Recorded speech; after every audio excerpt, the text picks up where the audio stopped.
El 23 de marzo de 1976 comimos con Rafael Viñoly en un restaurante de Martínez. Recuerdo que aquel restaurante, cerca de la casa que entonces tenía Rafael, estaba totalmente vacío. Solo estábamos nuestras mujeres y nosotros dos.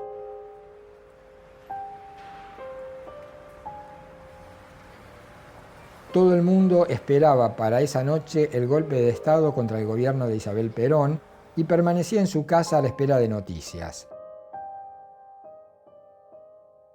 Cuando sobre la medianoche mi mujer y yo regresábamos hacia la capital, nos fuimos cruzando con los tanques que, como habitualmente pasaba en casos de golpe de Estado, avanzaban sobre Buenos Aires. En esa cena decidimos, finalmente, organizar un instituto dedicado a los problemas de la arquitectura, que luego, con el tiempo, sería lo que se dio en llamar la escuelita.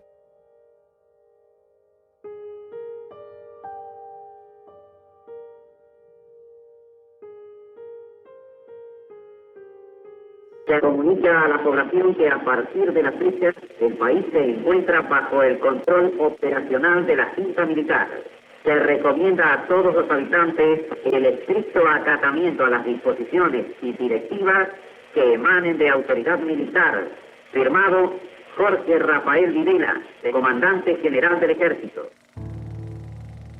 El clima político, social que había en la Argentina, la persecución, irnos de la facultad, hay gente que dice, ¿por qué se fueron? Y yo digo, bueno, nos fuimos, pero también nos rajaron. Es una realidad, ¿no? Cada uno tuvo una experiencia fuerte de esa entrada de la policía en la facultad y bueno, te quedó marcado. Se habían perdido los maestros, habíamos tenido unas facultades terribles en la época de la dictadura. Se hablaba del 66 como algo mítico, pero ya sabíamos que en el mundo había un cierto despelote, no solo político, fines de los 60, principios de los 70, sino que también se producía una especie de revisión general de toda la problemática de la arquitectura.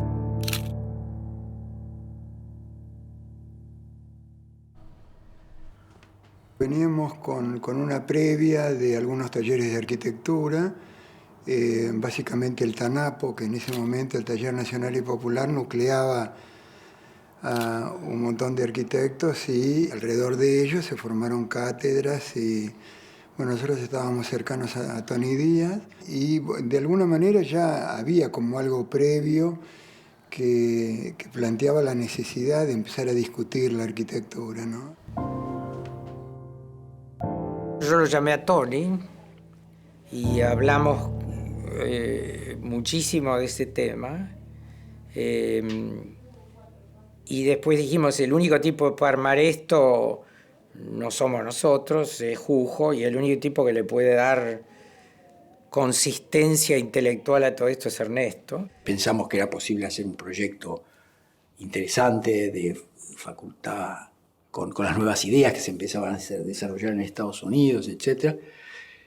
Cuando llegaron los militares vimos que era imposible y se empezaban a robar gente y demás.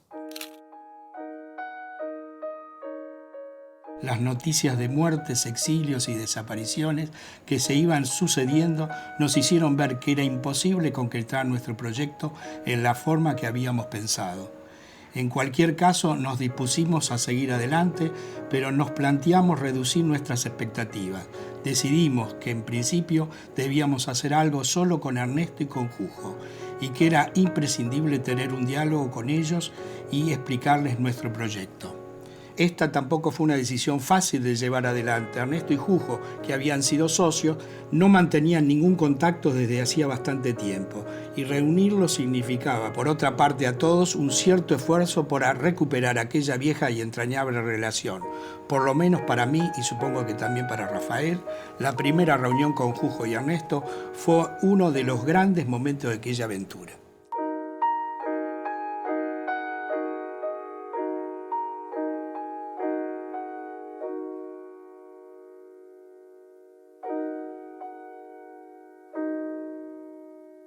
Y bueno, y armamos todo como un escenario, digamos, con mesas, conseguimos ayuda y esperamos como quien tiene un bar.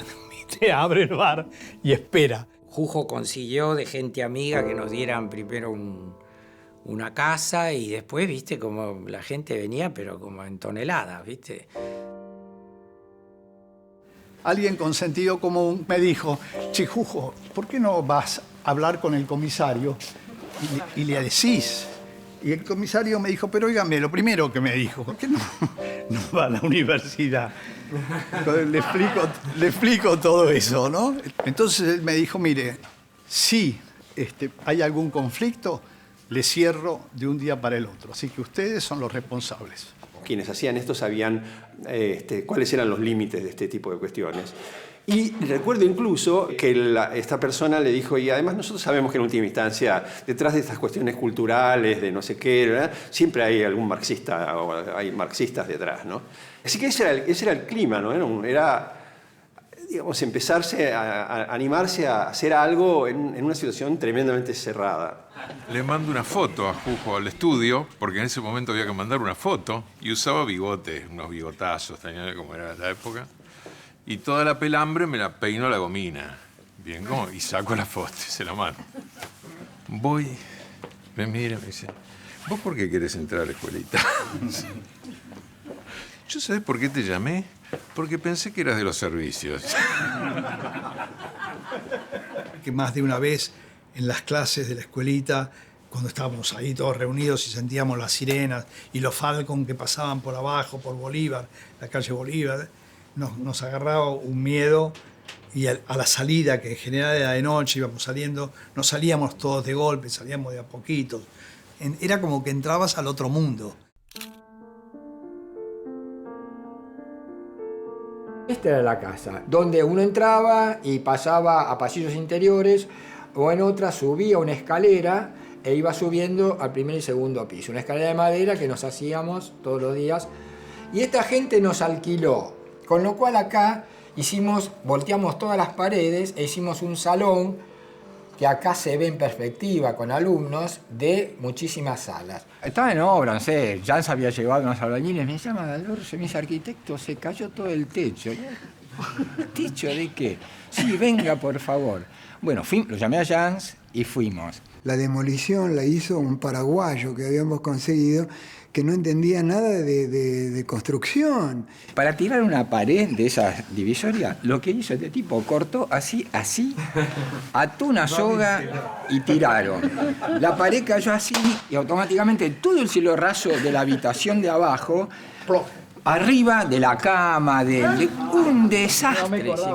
Todo lo íbamos trayendo cosas de nuestras obras. Entonces las mesas estaban hechas con paneles fenólicos que habían sido usados para el hormigón, o todo tenía una puesta en común muy grata, ¿no?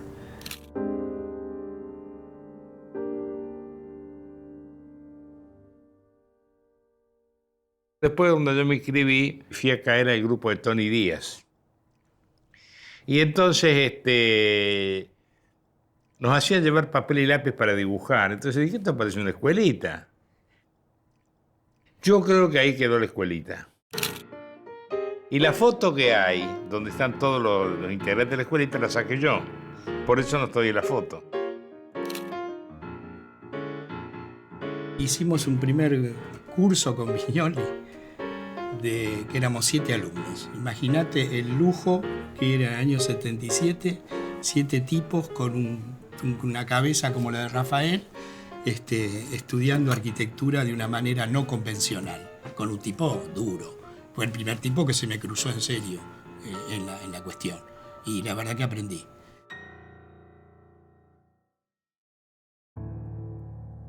El grupo de Tony Díaz, digamos, muy orientado hacia, digamos, las teorías y los escritos y los proyectos de Aldo Rossi. Solsona, que, digamos, era él mismo, digamos, en la escuelita, continuaba con su tradición modernística, digamos. Y Ernesto Cáceres, que en el inicio con Pancho presentaron o iniciaron una serie de ejercicios sobre obras de Le Corbusier, digamos, el análisis y de construcción de estas obras, distintas maneras de abordarlas, siempre con el dibujo como herramienta.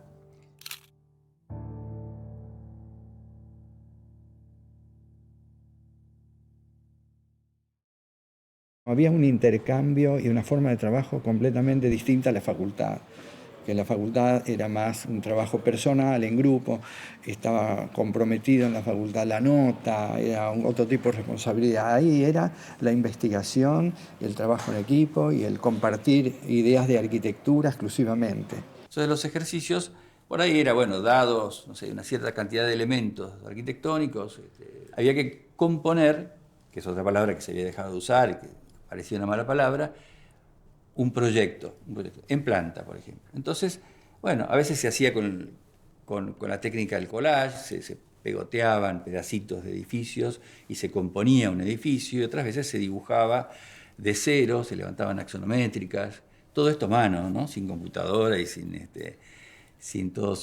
Photoshop. Hicimos en nuestro grupo una tarea muy importante que fue empezar a estudiar la arquitectura argentina, de Buenos Aires en particular, como no se había estudiado antes. No se había estudiado al menos entre arquitectos practicantes. Creo que pusimos de moda, por así decir, el barrio Los Perales. Y la arquitectura que representaba el barrio. No por ser peronista, no, sino la arquitectura que representaba el barrio Los Perales. Primero porque yo había nacido a 10 cuadras del barrio Los Perales, lo vi construir, digamos, aparte de las anécdotas y demás. Y yo creo que fuimos los primeros. En el taller de Solsona teníamos que hacer una casa en un terreno de 50 por 50. Y lo que yo había hecho era lo siguiente, había tomado todo el terreno. No era el remanente de poner un edificio ahí, sino que tenía una idea y un diseño al igual que el edificio, ¿no? Primero había tomado como una especie de cruz todo el terreno.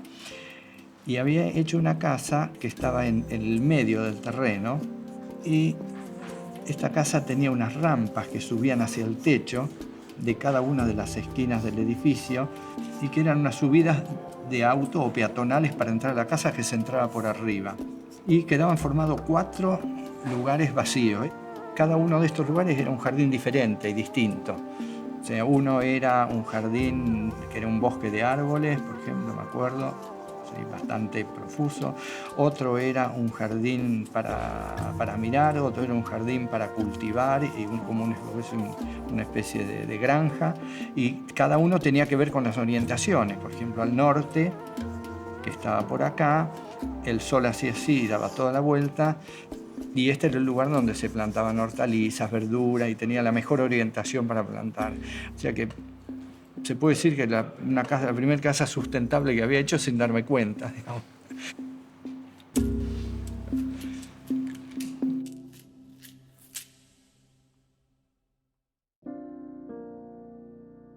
Toni y Solsona decidieron encarar un ejercicio que fue sobre la Avenida de Mayo juntos. Y digamos, yo recuerdo que querían convencerlo a Ernesto que también hiciera eso. Y yo decía, no, ¿por qué? Nosotros tenemos que seguir ejercitando, trabajando sobre Le Corbusier. Y Ernesto estaba, en el fondo estaba de acuerdo, siguió estando de acuerdo y nosotros seguimos con lo de Le Corbusier. Avenida de Mayo no tenía ningún tipo de protección. En ese momento se empieza a identificar los edificios valiosos que tenía Avenida de Mayo, que de hecho después en la cátedra de Solsona y junto a Hugo Salama se hace un relevamiento muy detallado de cada uno de los edificios. Empiezan a valorarse esa arquitectura y a su vez nosotros generábamos la inquietud de que se hicieran intervenciones sin dañarlos, con lo cual se hace agregados, justaposiciones, cortes, fachadas de vidrio. Se estaba discutiendo cómo eran las intervenciones urbanas, en nuestro caso, sobre todo por el lado de Toni, y qué era lo rescatable de la ciudad para poder hacer ese proyecto. Entonces aparecía el tema de las tipologías, aparecía el tema de los monumentos, de cómo conformar una ciudad a partir del conocimiento de la historia y de lo que uno puede hacer y armar en función de eso. Yo había hecho, saliendo de Florida, una diagonal enorme que atravesaba toda la calle Avenida de Mayo y desembocaba en el Barolo. Yo me acuerdo que Solsón una vez, corrigiéndome un proyecto mío, o mirando un proyecto mío, me dijo, este es un buen dibujo, es el que has hecho, pero es un mal proyecto.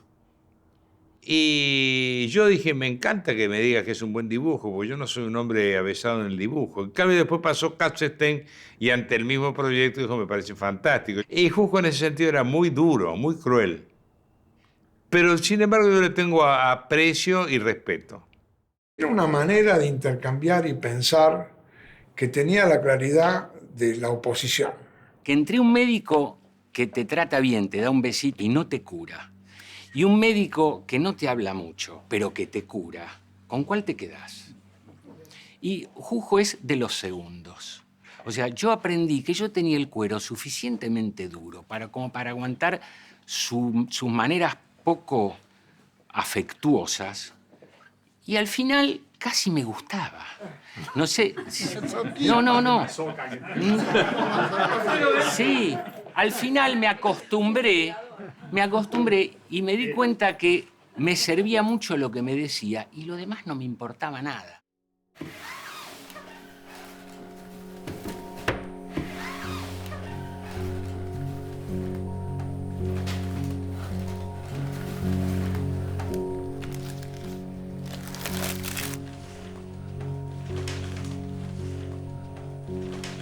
Esta es la planta del cábanac.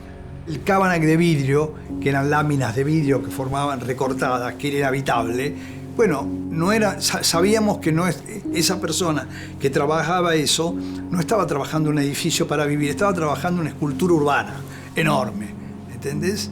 Y entonces asumir ese tipo de idea. Era una idea que surgía de la planta y como una necesidad o una respuesta a reemplazar la gran masa que tiene el cábanac, que esa es su belleza, como una gran irrespetuosidad, y incrustarle estos volúmenes de vidrio. Me acuerdo que la primera corrección fue fatal, porque Rafael Viñoly dijo, bueno, esto es más de lo mismo, es lo antiguo y lo moderno puesto de una forma muy simple y poco elaborada. Pero después yo seguí interpretando las ideas y al final realmente resultó un ejercicio muy útil para mí, muy importante.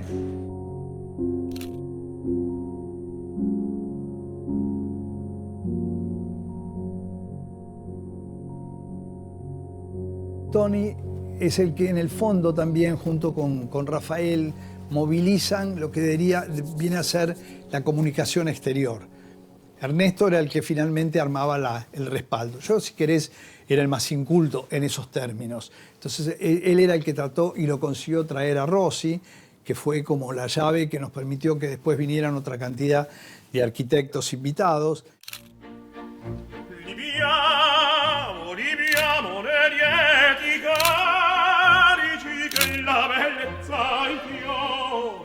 La avenida de Aldo Rossi fue fascinante.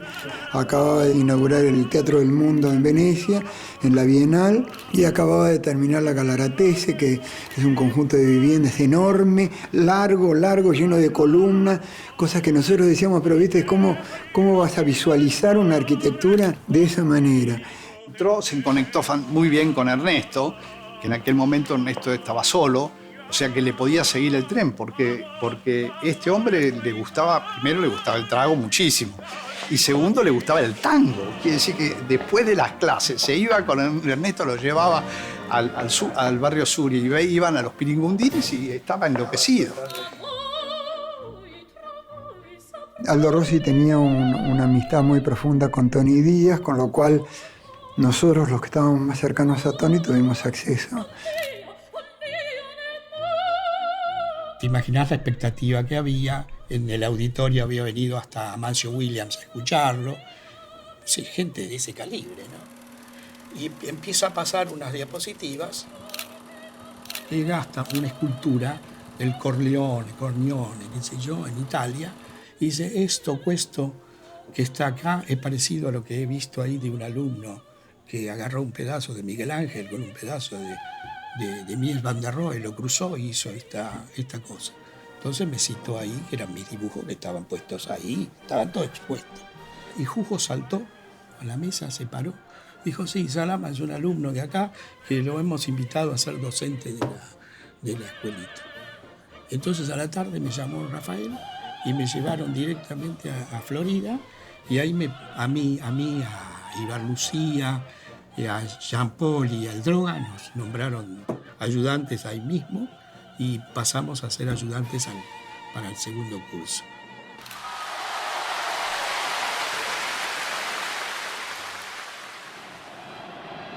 Juro por Dios nuestro Señor desempeñar con lealtad y patriotismo el cargo de presidente de la nación. Si así no lo hiciere, Dios y la nación me lo demandan. A partir de las elecciones, de que gana Alfonsín y demás, y se veía que, bueno, efectivamente iba a haber un gobierno democrático, ahí empezó a haber una discusión acerca de qué había que hacer. La Facultad de Arquitectura venía con sus ideas, cómo iba a ser. El posgrado era una cosa para ellos en aquel momento lejana. Les importaba rehacer toda la estructura de talleres. Llamaron a concurso todos los talleres y ahí es donde los docentes de la escuelita tuvimos que tomar una decisión. Mayoritariamente, diría, el núcleo inicial decidió romper, o sea, cortar la experiencia e incorporarse a la universidad centralmente. Y fuimos llenos de ilusiones con toda la experiencia de la escuelita a verlo al rector que nos dijo, fantástico, puede ser, pero no es tan fácil. Ahí nos dimos cuenta que la Facultad de Arquitectura no quería que entraran un grupo de gente que ya tenía armado la cabeza, y entonces en conversaciones nos fuimos disolviendo y un día vimos que había llamado de concurso y ahí cada uno se presentó a los talleres y empezaron los talleres. En el momento de la facultad era lógico que la escuelita tenía que hacer un paso a un costado porque todas las energías tenían que ser volcadas de nuevo en la facultad. Tiene esa cosa de que era para mí, viste, culturalmente, casi te diría, en el plano estratégico completamente bien y en el plano táctico completamente mal. Mal en el sentido de que era ilusorio, un poco como lo que le pasó al instituto también, que no tenía respaldo institucional, tal vez acá mucho más explicablemente, porque en ese momento no existían la privatización de la educación y era como un pecado mortal hablar de que en realidad había que enseñar a la gente una forma más de contacto personal. A los argentinos nos cuesta mucho crear instituciones y profundizarlas. Al revés de lo que le pasan, según dicen a los yanquis, que les es más fácil, ¿no? Pero nosotros somos demasiado individualistas, probablemente eso nos viene de los europeos, no sé. Y tenemos bastante poca capacidad para actuar en grupo y armar grupos de estudio y permanecer en el tiempo. Era una comunicación, un intercambio, que para mí siempre fue como lo básico de alimentación para seguir pensando. Yo venía de La Plata, los conocí a ustedes que estaban acá. En el sentido cultural de lo que pasaba en el país, cumplió un rol muy importante. Durante la dictadura, a mí me permitió subsistir, me permitió crecer, me permitió no anularme. De golpe nos vamos dando cuenta que hicimos algo importante, por lo menos importante dentro de la enseñanza de la arquitectura. Y sin querer formamos una cantidad de gente que luego se desarrolló en el campo de la arquitectura muy bien. Jujo dijo una palabra que me quedó grabado y marcó mi vida, ¿no? Dice, los dibujos hablan. Y de ahí en más yo empecé a dibujar mucho, a generar un diálogo con el dibujo para que algún momento me hable, y me marcó mi vida, ¿eh? La verdad que te agradezco profundamente esa palabra, los dibujos hablan. Yo creo que es el lugar que me formó a mí. Fue mi época de formación más interesante. El único ámbito donde podía hacer esto, para nosotros era la escuelita, no había otro lugar. Nos abrió la cabeza, por fin teníamos dónde pensar algo independientemente de que fuera ese cachito de algún docente que haya quedado que te podía dar algo. El espíritu de la escuelita nos sirvió a nosotros 30 años más. Es nuestro semillero. Y para mí fue un privilegio, fue muy formativo y un grato recuerdo. Y de hecho sigo muy amigo de muchos de los integrantes de esa experiencia, ¿no?